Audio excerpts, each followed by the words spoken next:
নমস্কার বন্ধুরা, চলে এসেছি আরেকটি নতুন প্রকল্পের নতুন একটি আপডেট নিয়ে। দেশ জুড়ে প্রকল্পর যেন আর শেষ নেই। একের পর এক প্রকল্প নিয়ে আসছে বিরাট বিরাট ঘোষণা, আর তাতে অনেকটা সাহায্যপ্রাপ্ত হচ্ছে সাধারণ মানুষ। এবারও এমনই একটি প্রকল্প আপনাদের সামনে চলে এলো, যার নাম নগরবন্ধু প্রকল্প। 2023 শেষ হয়ে 2024 আসতে না আসতেই এর ঘোষণা করলো সরকার। হ্যাঁ, 1 জানুয়ারি থেকেই করতে পারবেন এই প্রকল্পের জন্য আবেদন। কিন্তু কারা পাবেন এই প্রকল্পের সুবিধা, কী বা করতে হবে এই প্রকল্পের সুবিধা পাওয়ার জন্য, এই সম্পূর্ণ বিষয়টি আরও ভালোভাবে জানতে হলে আমাদের ভিডিওটিকে না কেটে সম্পূর্ণ দেখবেন। নমস্কার বন্ধুরা, এ টু জেড স্কিম ইউটিউব চ্যানেলে আপনাদের স্বাগত জানাই। যেমনটা জানানো হয়েছে যে নগরবন্ধু প্রকল্প 1 জানুয়ারি থেকেই শুরু হচ্ছে নগরবন্ধু প্রকল্পের আবেদন করলেই পাবেন দারুণ সুবিধা। এবারে নতুন বছরের প্রথম দিন থেকেই চালু হতে চলেছে আরও একটি দুর্দান্ত প্রকল্প।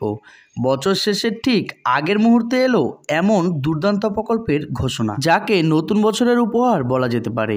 এর ফলে 1 জানুয়ারি 2024 থেকে আরও একটি প্রকল্পের সুবিধা পেতে চলেছে বাংলার মানুষ। এই নতুন প্রকল্পটির নাম হলো নগরবন্ধু প্রকল্প। প্রকল্পটির নাম শুনেই বুঝতে পারছেন তা কিছুটা শহরকেন্দ্রিক। হ্যাঁ, ঠিক ধরেছেন, এই প্রকল্প গোটা বাংলা জুড়ে চালু হচ্ছে না। এটি রাজ্য সরকারের প্রকল্পও নয়। নগরবন্ধু প্রকল্প সম্পূর্ণরূপে কলকাতা পৌরসভার নিজস্ব একটি প্রকল্প, যার পরিষেবা পৌরসভার 141টি ওয়ার্ডের মধ্যে বসবাসরত নাগরিকরাই কেবলমাত্র পাবেন। সবচেয়ে তাৎপর্যপূর্ণ বিষয় হলো, এর জন্য বিন্দুমাত্র অর্থ খরচ করতে হবে না। তবে নগরবন্ধু প্রকল্পের সুবিধা কেবলমাত্র বয়স্ক এবং বিশেষভাবে সক্ষমরাই পেতে পারেন। এবারে জেনে নেই নগরবন্ধু প্রকল্পের বৈশিষ্ট্যগুলো কী। 1. কলকাতা পৌরসভার তার অধীনস্থ এলাকায় বসবাসকারী বৃদ্ধ এবং শারীরিকভাবে অক্ষমের জন্য চালু করেছেন এই নগরবন্ধু প্রকল্প। 2. এই প্রকল্পের মাধ্যমে পুরো নাগরিকরা বাড়িতে বসেই গুরুত্বপূর্ণ পরিষেবা পাবেন। 3. ট্যাক্স জমা নেওয়া, জমির মিউটেশন, খাজনা প্রদান, পৌরসভার বিভিন্ন লাইসেন্স এবং সার্টিফিকেটের কাজের জন্য দীর্ঘ লাইনে দাঁড়াতে হয় সাধারণ মানুষকে। কিন্তু যারা প্রবীণ নাগরিক বা বিভিন্ন কারণে শারীরিকভাবে ততটা সক্ষম নন, তাদের পক্ষে এই কাজগুলি প্রবল সমস্যা হয়ে দাঁড়ায়। তাই নগরবন্ধু প্রকল্পের মাধ্যমে আবেদন জানালে কলকাতা পৌরসভার আধিকারিকরা সশরীরে সংশ্লিষ্ট ব্যক্তির বাড়িতে বা ফ্ল্যাটে হাজির হয়ে অনলাইনের যাবতীয় কাজ করে দেবেন। 4. প্রবীণ নাগরিকরা যেহেতু ইন্টারনেট ব্যবহার বা অনলাইন প্রক্রিয়া ততটা স্বচ্ছন্দ নন, তাই পৌরসভার আধিকারিকরা তাদের সামনে বসেই গোটা প্রক্রিয়াটা সহজে করে দেবেন।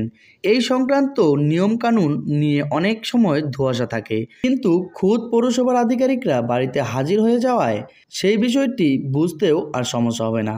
5. আপাতত বিনামূল্যে নগরবন্ধু প্রকল্পের পরিষেবা পাওয়া যাবে, তবে পরবর্তীতে এই পরিষেবার জন্য অর্থ প্রদান করতে হতে পারে। এবারে জেনে নিই নগরবন্ধু প্রকল্পের সুবিধা পেতে কিভাবে আবেদন করবেন। 83359991111 এই নম্বরে হোয়াটসঅ্যাপ করতে হবে কলকাতায় পৌর এলাকার মধ্যে বসবাসরত নাগরিকদের। তাহলেই নগরবন্ধু প্রকল্পের সুবিধা পাওয়া যাবে। সম্প্রতি কলকাতার মহানাগরিক ফিরহাদ হাকিম এই নগরবন্ধু প্রকল্পের সূচনা করেন। তো বন্ধুরা, যেমনটা আপনারা জানতে পারছেন, কলকাতাবাসীদের জন্য এটা কিন্তু একটি খুব দুর্দান্ত এবং কার্যকরী প্রকল্প। এই ছিল নতুন বছরের জন্য নগরবন্ধু প্রকল্পের একটি দুর্দান্ত আপডেট। ভিডিওটি কেমন হয়েছে কমেন্ট বক্সে অবশ্যই জানাবেন। তার সাথে আপনারা যদি আমাদের চ্যানেলে নতুন হয়ে থাকেন, তাহলে আমাদের চ্যানেলটিকে সাবস্ক্রাইব করে পাশে থাকা বেল আইকনটি প্রেস করে রাখবেন, কেননা আমরা এই চ্যানেলে অনবরত এই ধরনের ভিডিওর আপডেট দিয়ে থাকি। দেখা হচ্ছে পরবর্তীতে আরেকটি নতুন ভিডিওর সাথে। ভালো থাকবেন, সুস্থ থাকবেন।